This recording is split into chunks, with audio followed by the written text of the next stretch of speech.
নমস্কার বন্ধুরা,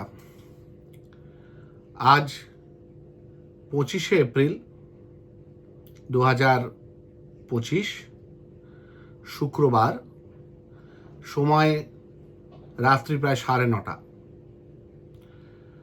আমি ডাক্তার সত্যসত্য চট্টোপাধ্যায় আপনাদের সাথে আবার নিজের কিছু কথা শেয়ার করার জন্য। এটা তো বলতে কোনো বাধা নেই, আজকে শেয়ার করার মতো যে বিষয়গুলো আছে সেটা এসএসসির যে সমস্যা হোক সেটাই হোক, বা অভয়ার হত্যা ধর্ষণ মামলাই হোক, মুর্শিদাবাদের ঘটনাই হোক, সব কিছুকে ছাড়িয়ে গেছে একটা ঘটনা যেটা ঘটে গেল পাহেলগাঁওয়ের কাছে, বৈশ্বনাথ, যাকে মিনি সুইজারল্যান্ড বলা হয়, সেই অংশে। ভারতের যে অংশটা হয়তো সবচেয়ে সুন্দর অংশ, সেই অংশে ঘটে গেল ভারতবর্ষের সবচেয়ে নারকীয় একটি ঘটনা।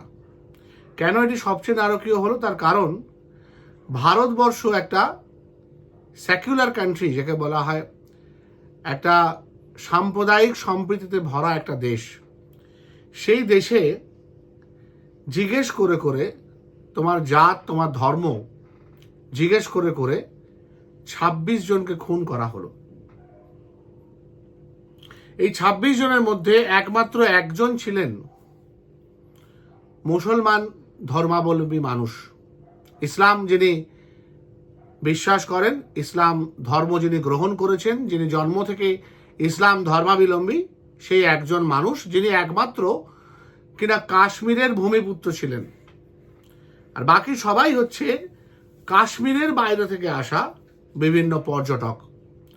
কেউ বাংলা থেকে গেছেন, প্রায় 3 জন বাংলা থেকে গিয়েছিলেন সপরিবারে, অবশ্যই গুজরাট, মহারাষ্ট্র, আরও অনেক রাজ্য থেকে তারা গিয়েছিলেন। এবং সময়টা খুব ইম্পর্টেন্ট, আপনারা জানেন 1 এপ্রিল থেকে 15 এপ্রিল এই সময়টা টিউলিপ ফোটার সবচেয়ে গুরুত্বপূর্ণ সময়। এবং এপ্রিল মাসটা পুরোটাই, তারপর মে জুনও বটে, এপ্রিল মাসটা পুরোটাই পর্যটকদের অভাবনীয় ভিড় শেষ 2-3 বছর ধরে, বিশেষ করে কোভিড পরবর্তী সময় দেখা যাচ্ছে এই ভূস্বর্গে। তো সত্যজিৎ রায় ভূস্বর্গ ভয়ঙ্কর করেছিলেন। সেই সময়কার সাথে এখনকার অনেকটা তফাৎ হয়েছিল। 370 জারি করার পর যে সমস্যা হয়েছিল, সেই সমস্যা কারফিউ জারি করে ক্রমশ ধীরে ধীরে সেটা মেটানো হয়েছিল। বলা হয়েছিল যে আর কাশ্মীর ভূখণ্ডে কোনো টেররিস্ট বা উগ্রবাদী সংস্থা আর নেই,